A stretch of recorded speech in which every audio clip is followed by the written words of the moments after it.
Ready. देखो, एक batch वाला एक बार और दो बैच वाला 3 बार और मैक्स अनलिमिटेड वाला कितनी बार भी टाइप कर सकता है। और क्योंकि सिस्टम लिमिटेड है इसलिए जो है जो अपने बैच के हिसाब से टाइप करें। सिस्टम कम पड़ जाते हैं। मैं हालांकि बुलाया रिपेयरिंग के लिए लेकिन पॉसिबल नहीं हो सकता। जो एक बैच को पे किया है वो आप एक बार ही टाइप करेंगे और दो बैच वाला 3 बार टाइप कर सकता है। अनलिमिटेड वाला कितनी बार भी टाइप करो। रेडी। पहले 100 पे लिखेंगे और जो टेस्ट आपको मिलेगा, अगर आप ये अच्छा लिखते हो, ये SSC C ग्रेड टेस्ट 74 आज की डेट में होगा 7 तारीख के अंदर। YouTube@100 और नेक्स्ट वाला @80। और उसके बाद सीन कंटेंट बोलूँगा मैं उनके लिए जो ये नहीं लिख पाएंगे। इंटेंशन आपकी ये होनी चाहिए कि आप ये लिख पाओ। Ready.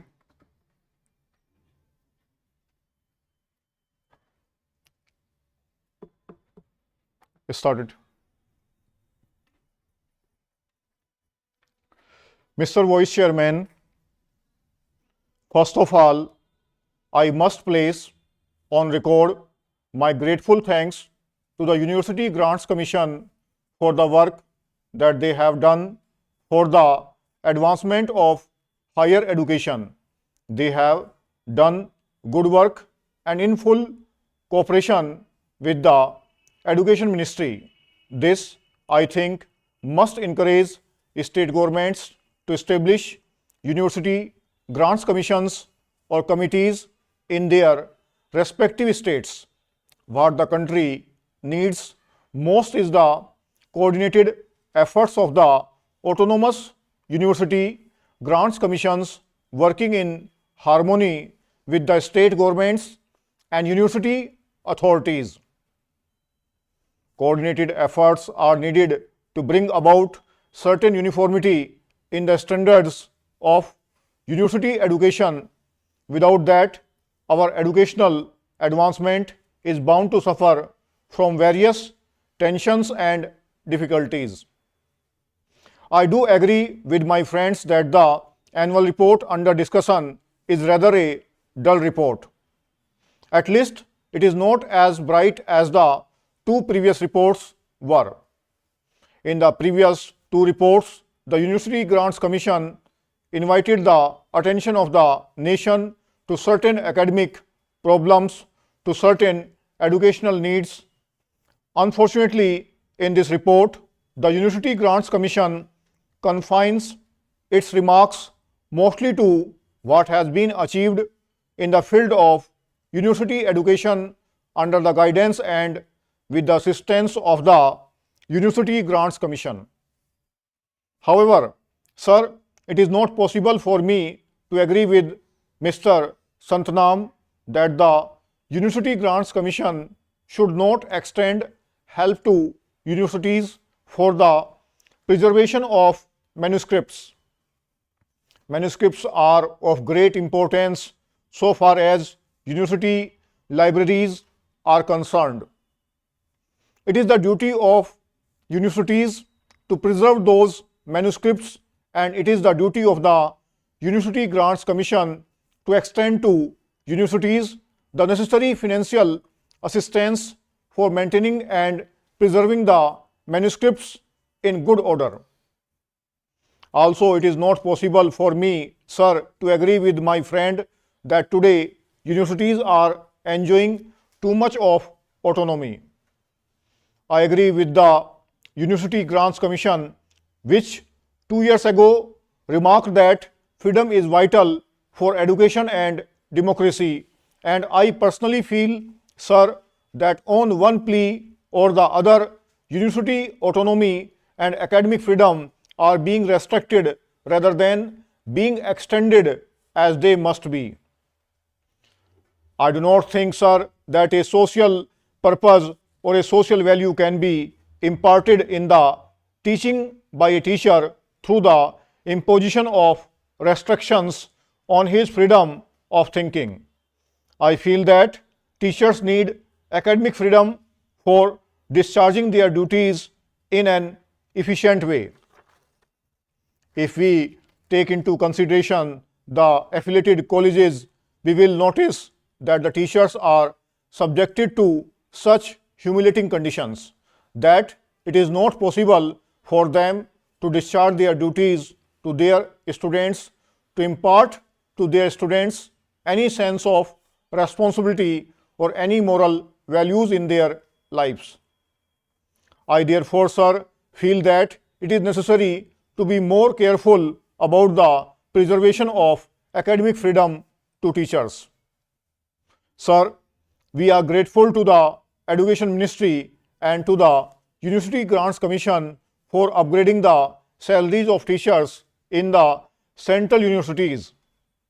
Yet, a great disparity prevails in the salaries of teachers of central universities and state universities and affiliated colleges, and this disparity is causing a lot of heartburning and a lot of difficulties.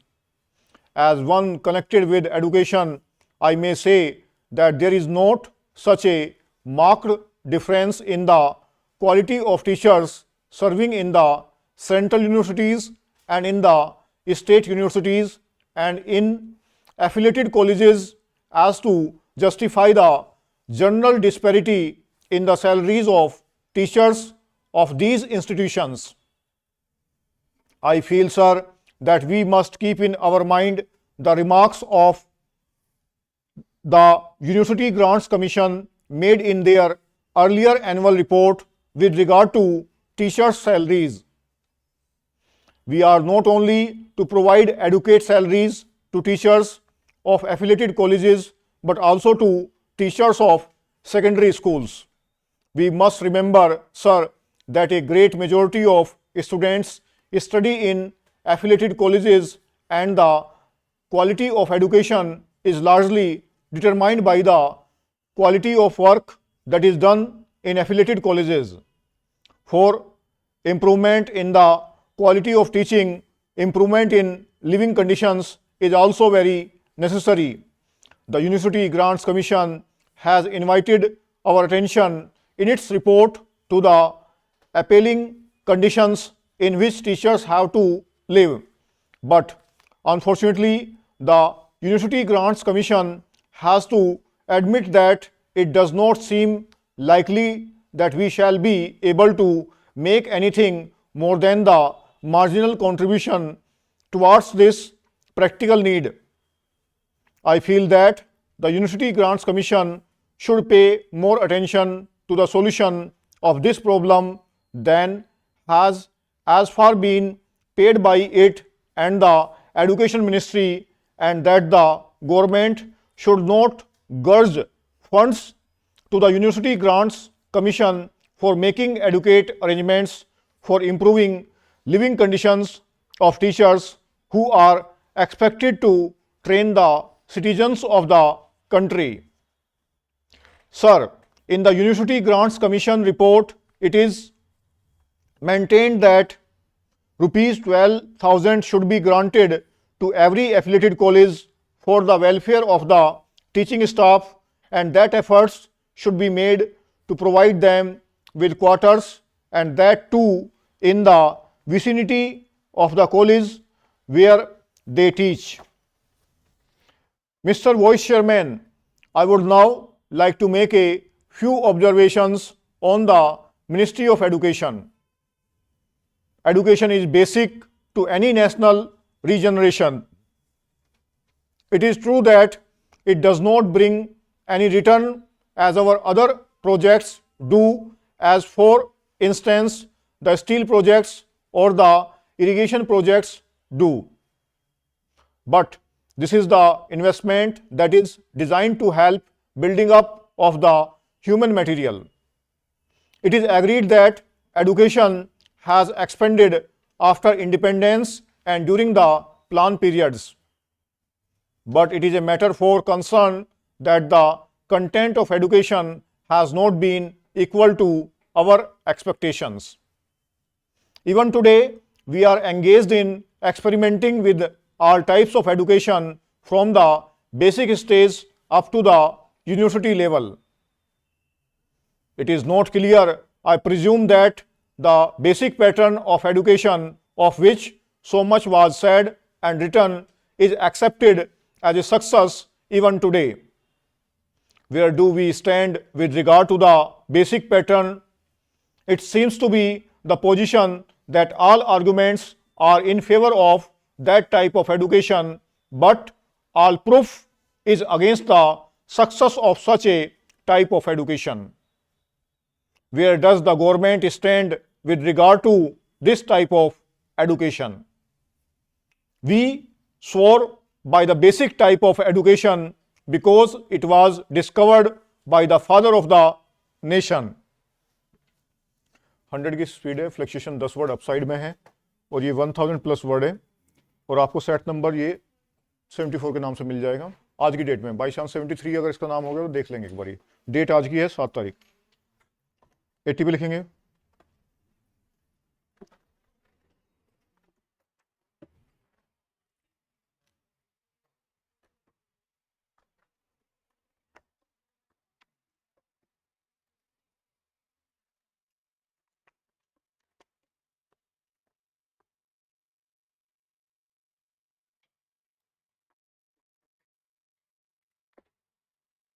Started. Mr. Speaker, sir, I am thankful to the honorable members for offering their views. Everybody expressed his sympathy for the farmers. There can be nothing more important than this for us. Some of our friends say that 70 to 80% people depend on agriculture. I believe that 100% people depend on it. If the stomach is empty, everything appears useless and nothing can be done. Agricultural production is the very basis of bread. If there is production, everything runs smooth. Some of our honorable friends are saying that production has declined and food grains are not available. It is not that there was no agriculture policy earlier and there is none now. It is also not that we are running the government without any policy. Had it been so, we would not have commended the farmers. We would not have prized them that they have shouldered the responsibility of the whole country. Earlier, the population of the country was 34 crores, whereas it has exceeded 86 crores now. Earlier, we required 50 million tons and now our requirement is 176 million tons. It is needless to say that still we require more food grains. We are moving ahead and expecting increase in agricultural production. On the other hand, nobody sees that production has increased. People will complain that they are not getting sufficient food. It is because every year there is an increase of 2 crore people in the country. How can it be checked? We shall have to think over it. There is no expansion in the land area. It remains static. We shall have to consider all these points. Everybody asks me as to what is the agriculture policy and what I was going to do. A system is being followed right from the beginning such that production increases in the same ratio. There should be cooperation from both sides. Nothing can be done single-handedly. Our scientists are busy in research. Had there been no coordination and encouragement from the government, perhaps we would not have achieved that much progress. My efforts are also aimed at it. During the course of the debate, there was a reference to Bhanu Pratap Committee. It was alleged that the recommendations of the committee were not implemented properly. They were discussed in the cabinet but were not implemented because of certain considerations. It is the demand of everyone, including the honorable members, that the farmers should be paid remunerative prices for their produce, and at the same time, inability to pay remunerative prices is also expressed. I feel sorry at the burning of wheat during the protest staged on 6th. This pained me much because we are equally concerned about the welfare of the farmers. You people persistently raise the demand for payment of higher prices to farmers for their produce as if we are against it. Agriculture is my only vocation,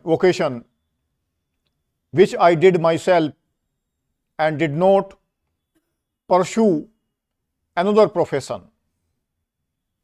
An honorable member inquired from me about the total land in my possession and whether I have distributed it or not. I would like to submit that I was the first person to have invited people for distributing land with ownership rights. You people can yourself witness how I have converted the barren land into fertile land. The area which was once a desert now abounds in greenery, and it stands as a beautiful oasis. I love both nature and farmers. I love plants like my own offsprings. That is why I do not want to hurt the farmers' sentiments, nor am I against payment of remunerative prices to farmers for their produce. However, besides this, we also have to think of the interests of the nation while taking care of our farmers. Farmers have voluntarily done a lot for the country. Farmers have not got involved in any sort of corrupt practice, that is, black marketing, hoarding, and profiteering.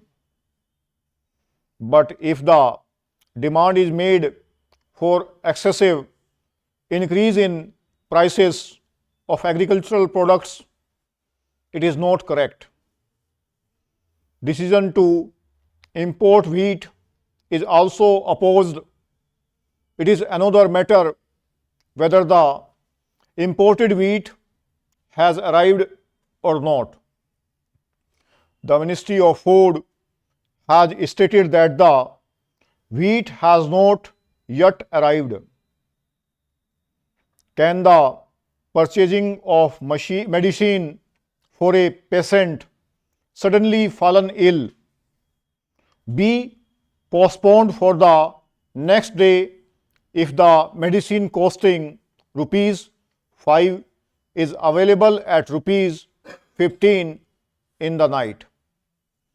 You have alleged that as per our promise, we could not roll back prices within 100 days. How can it be achieved that way? We will have to see things in the right perspective and also to keep a proper check and balance between various things.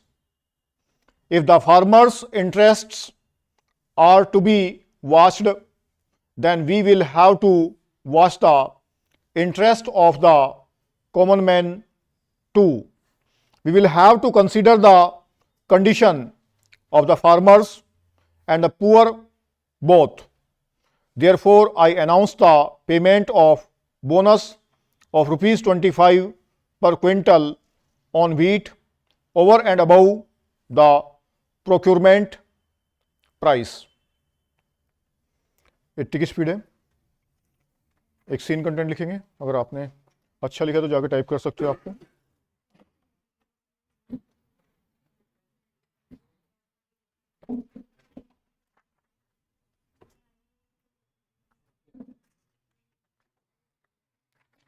ये जो scene content है आपको with coma no coma दोनों तरह से मिल जाएगा।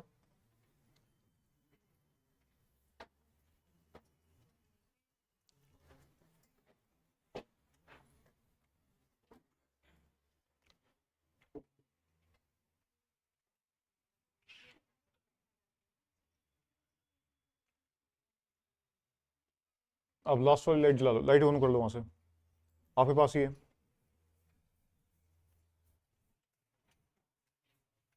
Ready,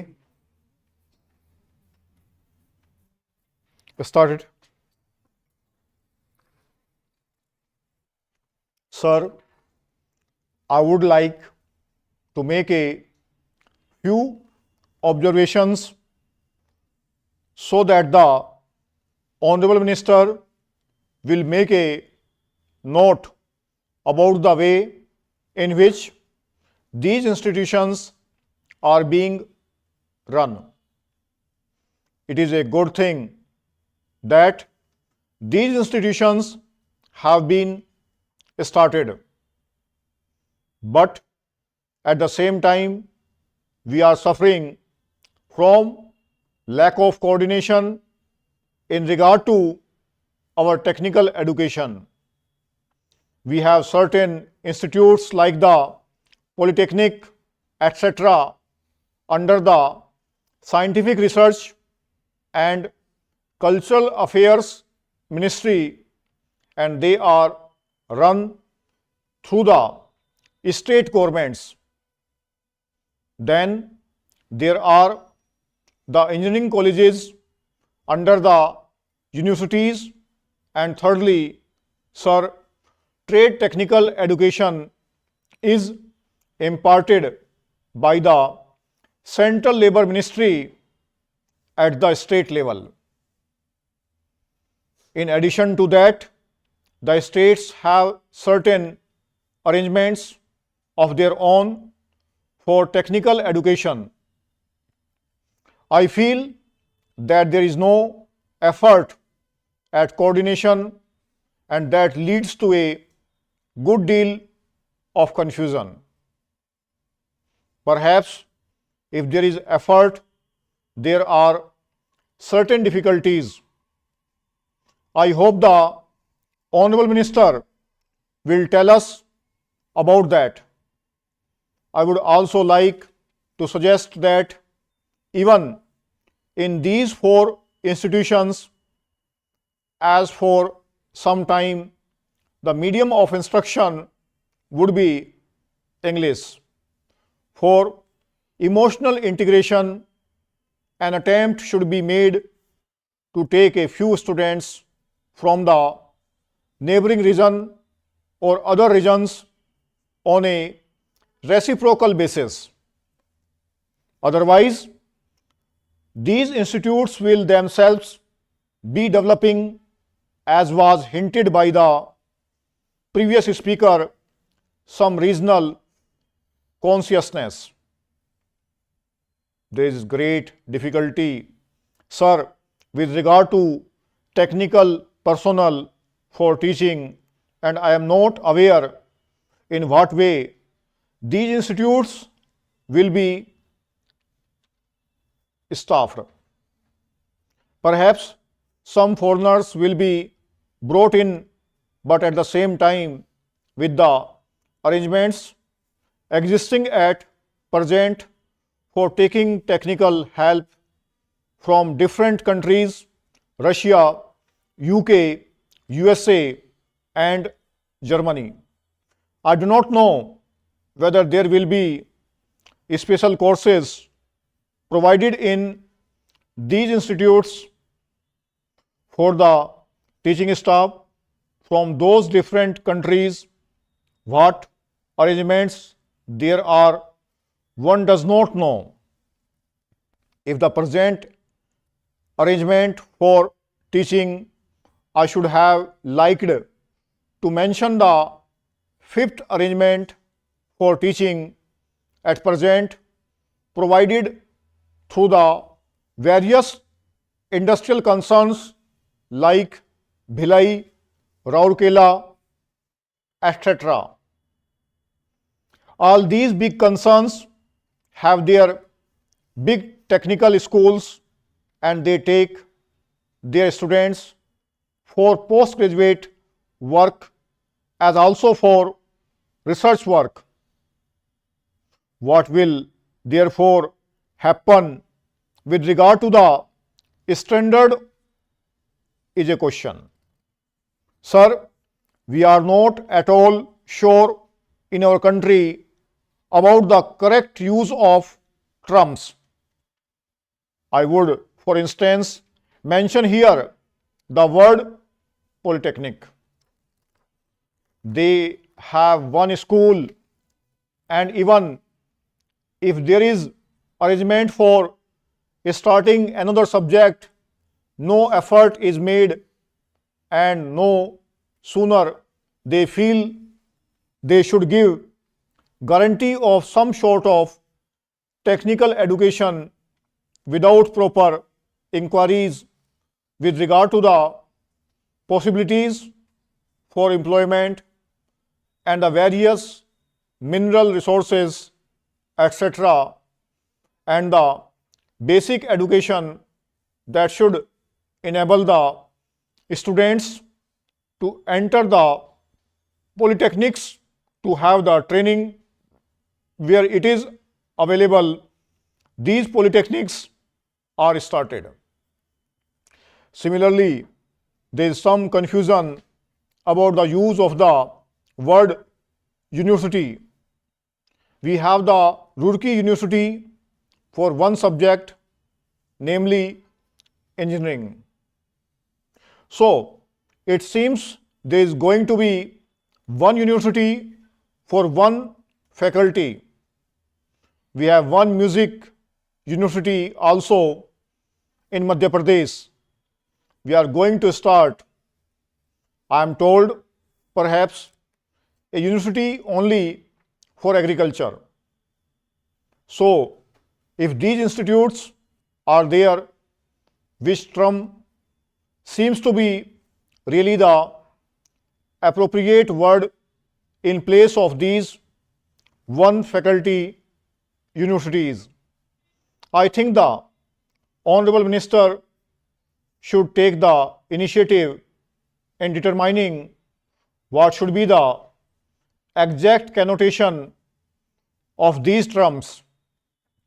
Otherwise, one day, as was pointed out, there will be perfect confusion. There comes also the question of the recognition of the degree given by these institutes. Of course, if the training with the special facilities available and the special recruited staff available is of a high standard. Naturally, people would be very anxious to recruit the people who have passed out from there. In the beginning, there will not be any trouble with regard to making use of the graduates turned out from there. But the question of recognition has to be decided on certain principles, and those principles should be laid down and followed from the beginning.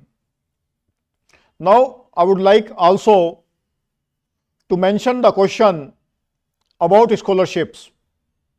It was pointed out that certain scholarships, especially to the children of the working class, should be given. I would like to point out here that there is already provision for that, and it is not something new.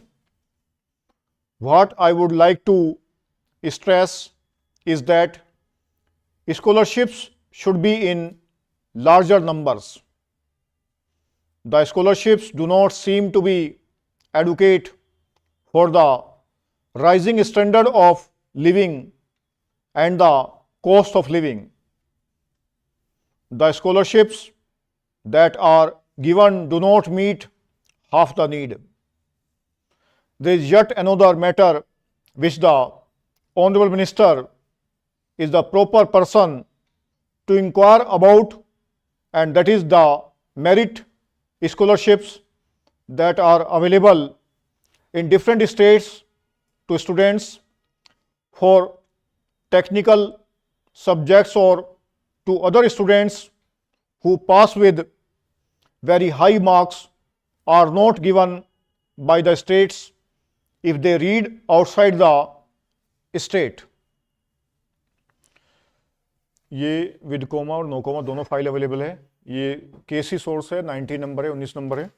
आप type कर सकते हैं इसको. अगर आप इसमें से भी कोई अच्छा लिखे हो तो सीन कंटेंट के लिए मेरे पास उधर बताएंगे, मैं बताऊंगा कौन से लिखने हैं आपको. अगर 10, 15, 20 वर्ड इनमें